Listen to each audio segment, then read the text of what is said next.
ब्रह्मा मुख से शिव की वाणी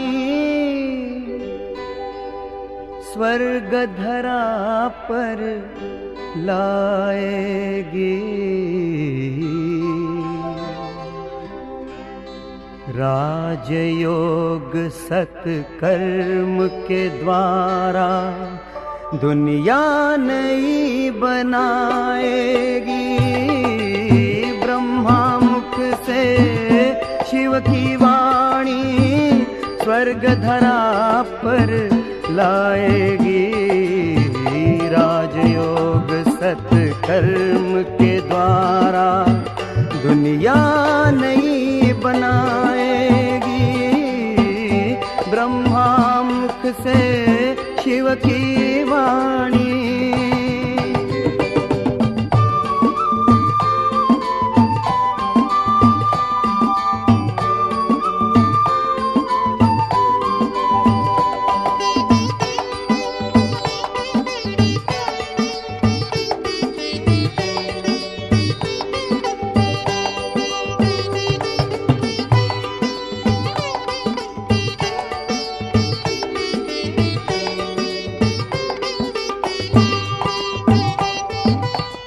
ना दुख ना अशांति होगी, घर घर में सुख शांति होगी।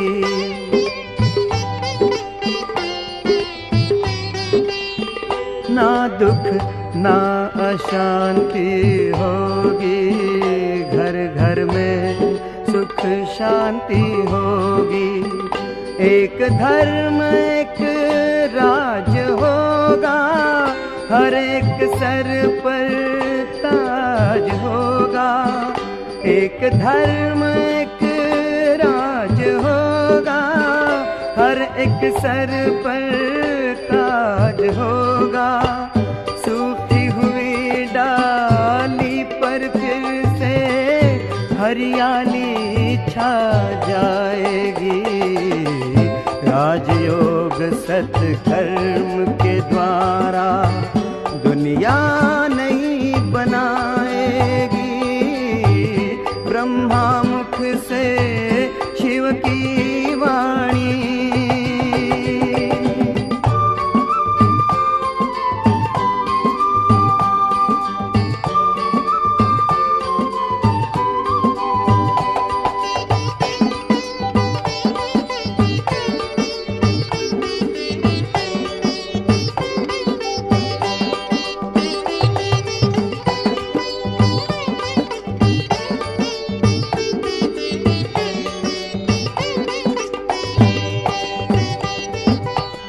सत्य अहिंसा के पथ पर शिव चलना सिखा रहे हैं।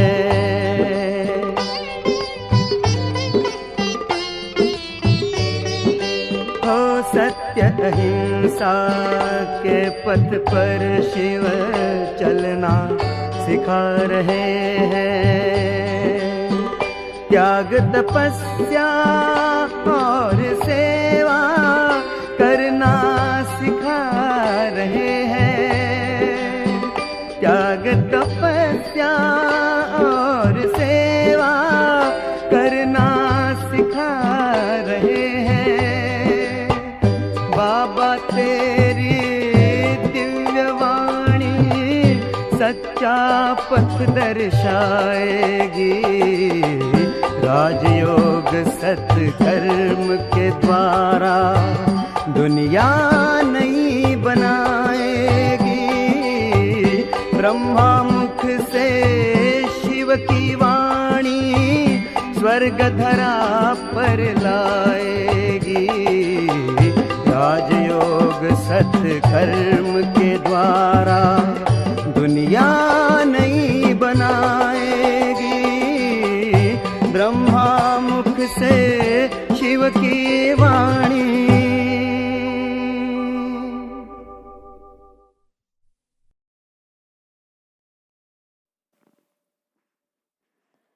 ओम शांति। 25/11/2023 बाबा के मधुर महावाक्य है।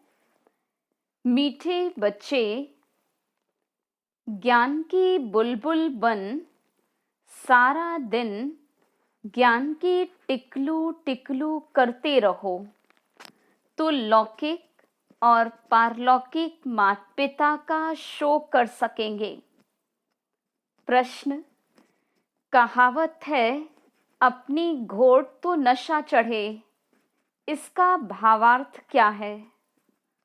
उत्तर, अपनी घोटना अर्थात बुद्धियोग इधर उधर न भटकाकर एक बाप को याद करना। एक बाप बुद्धि में याद रहे तो नशा चढ़े, परंतु इसमें देह अभिमान बहुत विघ्न डालता है। थोड़ी सी बीमारी हुई तो परेशान हो जाते हैं, मित्र संबंधी याद पड़ते हैं, इसलिए नशा नहीं चढ़ता। योग में रहे तो दर्द भी कम हो जाए। गीत, तूने रात गवाई सोई के। ओम शांति। ये सब बातें शास्त्रों में भी लिखी हुई हैं, एक दो को समझाते भी हैं। अनेक प्रकार की मतें गुरु लोग देते हैं। बहुत अच्छे अच्छे भगत कोठरी में बैठ एक गौमुख कपड़ा होता है, उसमें अंदर हाथ डाल माला फेरते हैं। ये भी सिखाया हुआ फैशन है।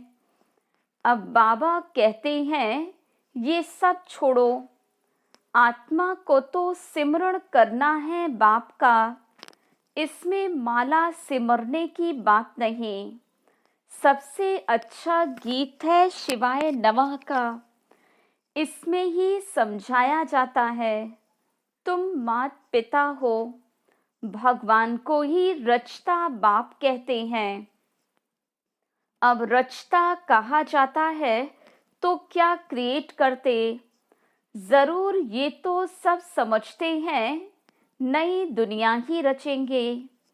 गाते भी हैं तुम मात पिता हम बालक तेरे, तो पहला ईश्वर सबका फादर ठहरा। फादर है तो मदर भी जरूर चाहिए, मदर के सिवाय क्रिएट कर न सके। सिर्फ ये कोई नहीं जानते कि क्रिएट कैसे करते हैं। दूसरा, आपस में सब भाई बहन हो गए, फिर विकार की दृष्टि तो जा न सके। एक माता पिता हैं तो ये पॉइंट्स बहुत अच्छी है समझने और समझाने के लिए। तीसरा, जरूर बाप ने सृष्टि रची होगी। हम बालक थे, अभी फिर से बने हैं। 84 जन्मों का चक्र पूरा होने के बाद फिर अब मात पिता के बने हैं, जिनका ही भक्ति मार्ग में गायन चलता है। मात पिता सृष्टि रचते हैं, उनके बालक बनते हैं, तो जरूर सुख घनेरे देते होंगे। ये कोई भी नहीं जानते कि परमात्मा माता पिता भी बनते, टीचर भी बनते, सतगुरु भी है। हम ब्रह्मा की औलाद आपस में भाई बहन ठहरे, कहलाते भी हैं ब्रह्मा कुमार और कुमारियां। उनको भी रचने वाला वो है। सुख घनेरे पाने के लिए माता पिता से राजयोग सीख रहे हैं। सुख घनेरे तब मिलते हैं जबकि हम दुख में हैं। ऐसे नहीं कि भविष्य सुख में आकर शिक्षा देंगे। जब हम दुख में हैं तब शिक्षा मिलती है सुख में जाने की। वही माता पिता आकर सुख देते हैं। एडम और ईव तो मशहूर है, वह भी जरूर गॉडफादर की संतान ठहरे, तो गॉड फिर कौन? बच्चे ये तो जानते हैं कि बाप जो नॉलेज देते हैं वो सब धर्म वालों के लिए है। सारी दुनिया का उस बाप से बुद्धियोग टूटा हुआ है। माया घोस्ट बुद्धियोग लगाने नहीं देती और ही बुद्धियोग तोड़ती है। बाप आकर घोस्ट पर जीत पहनाते हैं। आजकल दुनिया में रिद्धि सिद्धि वाले भी बहुत है। ये है ही घोस्टों की दुनिया। काम विकार रूपी घोस्ट एक दो को आदि मध्य अंत दुख देते हैं। एक दो को दुख देना घोस्ट का काम है। सतयुग में घोस्ट होता नहीं, तो ये भी समझाया है। घोस्ट नाम बाइबल में है। रावण माना घोस्ट, ये है ही घोस्ट का राज्य। सतयुग राम राज्य में घोस्ट होता नहीं, वहां सुख घनेरे होते हैं। ओम नमः शिवाय का गीत बहुत अच्छा है। शिव है मात पिता, ब्रह्मा विष्णु शंकर को मात पिता नहीं कहेंगे, शिव को ही फादर कहेंगे। एडम ईव अर्थात ब्रह्मा सरस्वती यहाँ हुए हैं। वहाँ क्रिश्चियन लोग गॉडफादर से प्रार्थना करते। ये भारत तो मात पिता का गांव है, उनका जन्म ही यहाँ है, तो समझाना है। तुम मात पिता गाते हो तो आपस में भाई बहन ठहरे। प्रजा पिता ब्रह्मा द्वारा रचना रचते हैं, वो तो एडॉप्ट करते। सरस्वती भी एडॉप्ट हुई है। प्रजा पिता ब्रह्मा ने एडॉप्ट किया है, तब तो इतने ब्रह्मा कुमार और कुमारियां बने हैं। शिव बाबा एडॉप्ट कराते जाते हैं। नई सृष्टि ब्रह्मा द्वारा ही रची जाती है। समझाने की बहुत युक्तियां हैं, परंतु पूरा समझते ही नहीं। बाबा ने बहुत बार समझाया। ये शिवाय नमः का गीत जहां तहां बजाओ। हम मात पिता के बालक कैसे हैं, वो बैठ समझाते हैं। ब्रह्मा द्वारा नई सृष्टि स्थापन की थी। अभी कलयुग का अंत है, फिर से सतयुग स्थापन कर रहे हैं। बुद्धि में धारणा करनी है। नॉलेज बड़ी सहज है। माया के तूफान ज्ञान योग में ठहरने नहीं देते। बुद्धि चक्रित हो जाती है। हमेशा समझाना चाहिए, भगवान रचता तो सबका एक है। फादर तो सब कहेंगे ना, वो निराकार तो जन्म मरण रहित है। ब्रह्मा विष्णु शंकर को सूक्ष्म चोला है। मनुष्य 84 जन्म यहाँ ही लेते हैं, सूक्ष्म वतन में तो नहीं लेंगे। तुम जानते हो हम मात पिता के बालक हैं। हम हैं नए बच्चे, बाबा ने एडॉप्ट किया है। जब प्रजा पिता ब्रह्मा है तो कितनी प्रजा होगी, जरूर एडॉप्ट किया होगा। ब्रह्मा को भुजाएं बहुत दिखलाते हैं, अर्थ तो कुछ भी समझते ही नहीं। जो भी चित्र निकलते हैं अथवा शास्त्र निकले हैं, ये सब ड्रामा के ऊपर आधार रखना पड़ता है। ब्रह्मा का दिन था, फिर भक्ति मार्ग शुरू हुआ, वो चला आ रहा है। ये राजयोग बाप ही आकर सिखलाते हैं। ये स्मृति में रहना चाहिए। कहते हैं ना, अपनी घोड़ तो नशा चढ़े, परंतु बुद्धियोग बाप के साथ चाहिए। यहाँ तो बहुतों का बुद्धियोग भटकता रहता है। पुरानी दुनिया के मित्र संबंधी आदि की तरफ या देह अभिमान में फंसे रहते, थोड़ी बीमारी होती है परेशान हो जाते हैं। अरे योग में रहेंगे तो दर्द आदि भी कम होगा।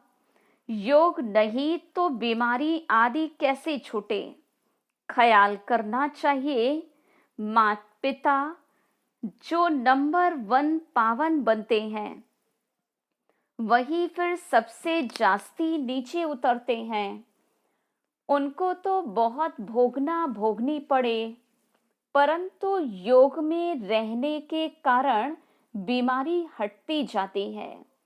नहीं तो इनको सबसे जास्ती भोगना चाहिए, परंतु योग बल से दुख दूर होते हैं और बहुत खुशी में रहते हैं।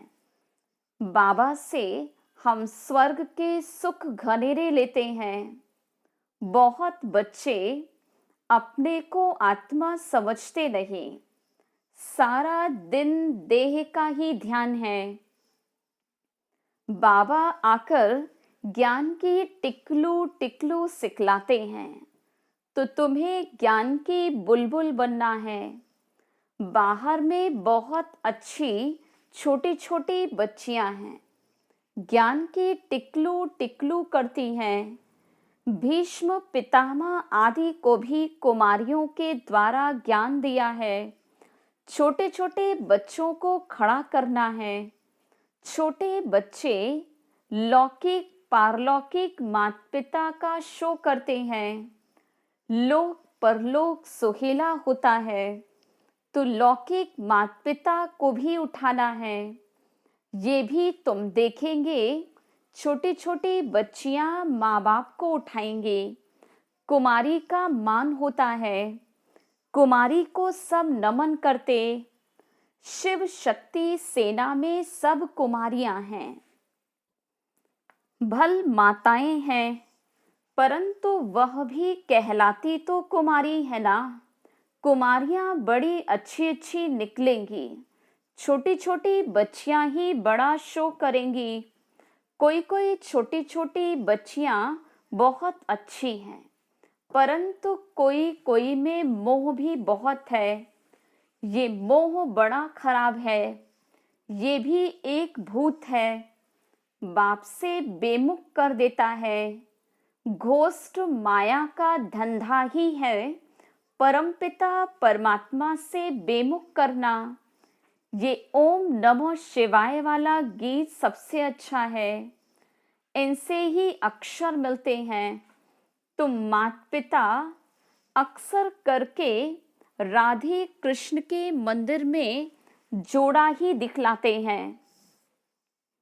गीता में श्री कृष्ण के साथ राधे का नाम है ही नहीं।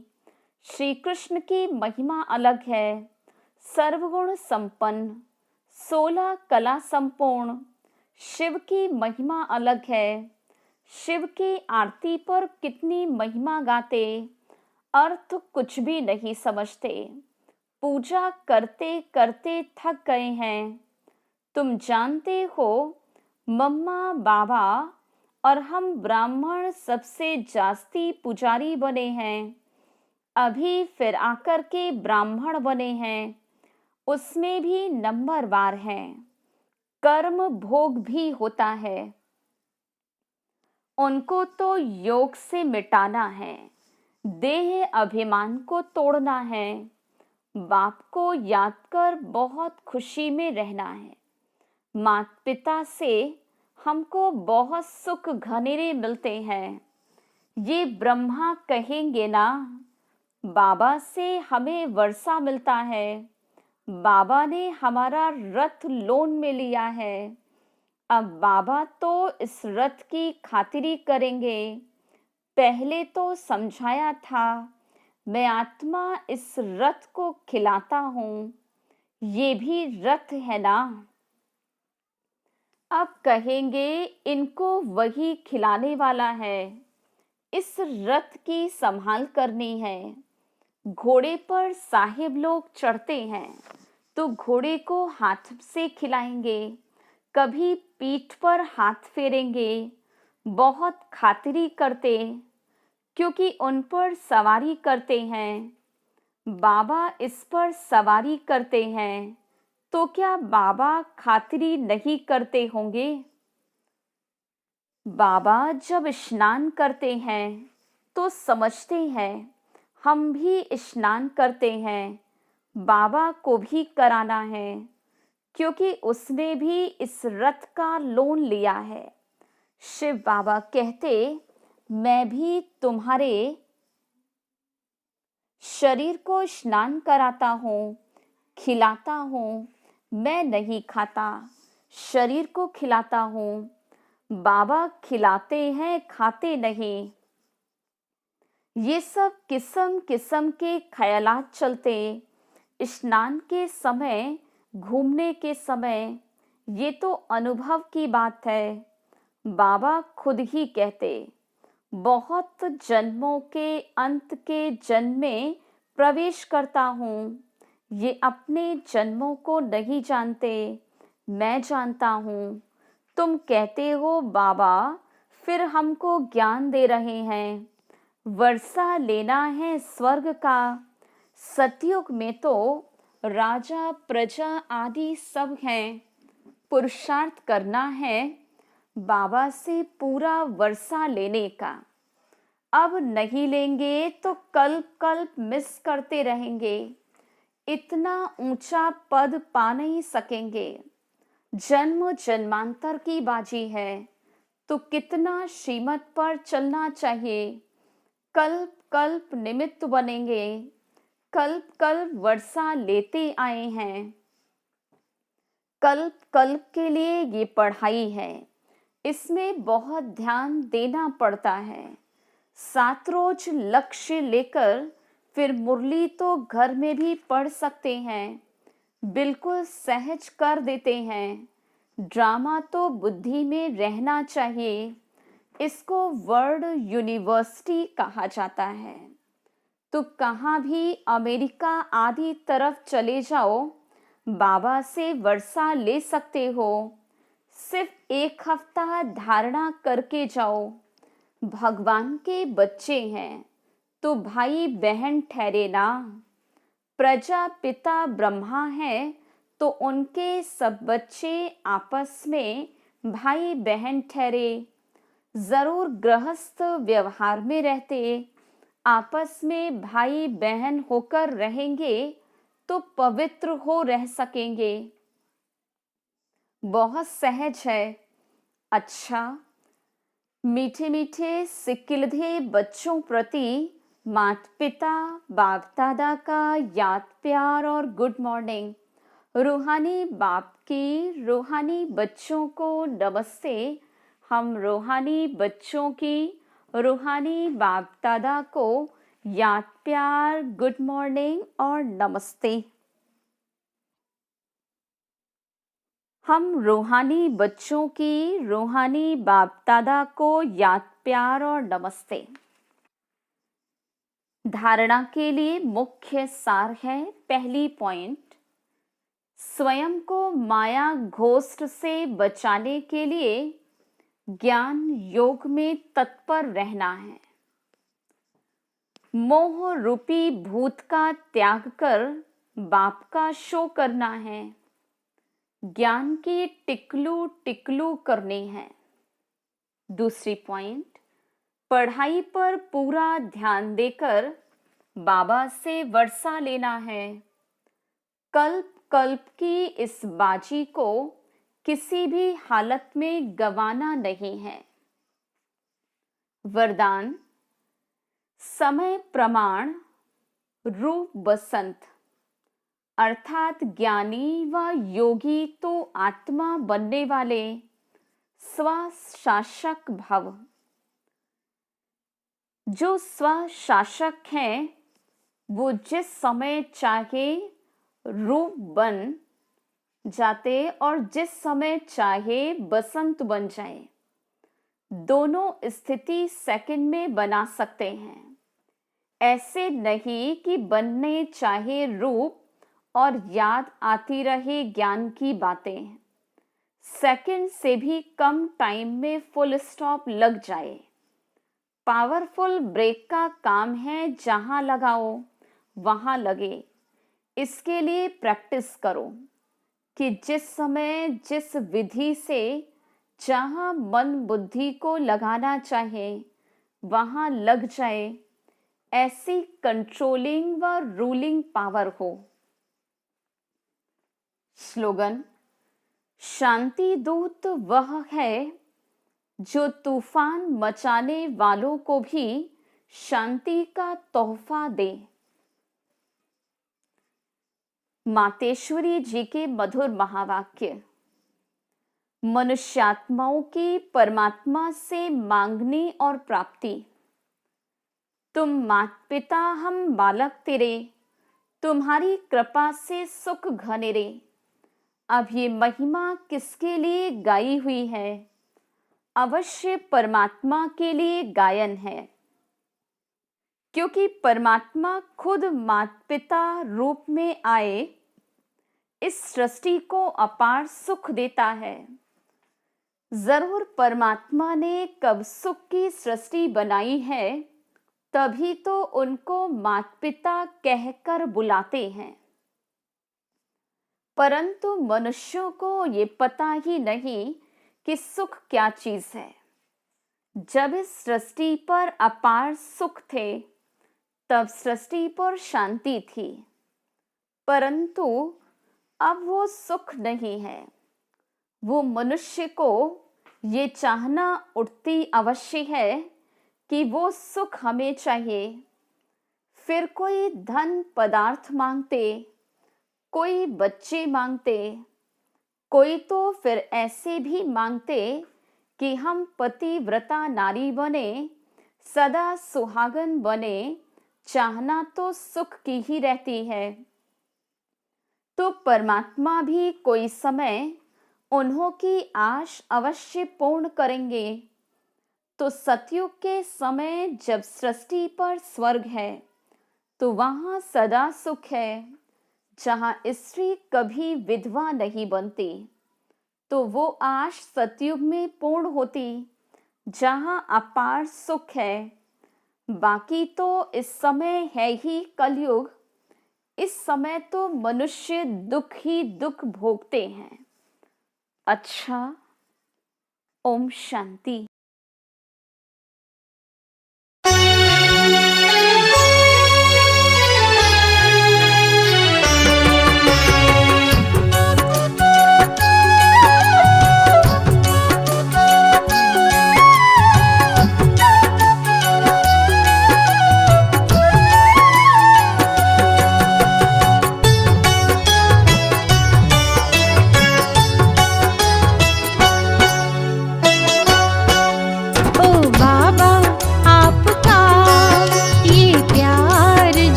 खुशियों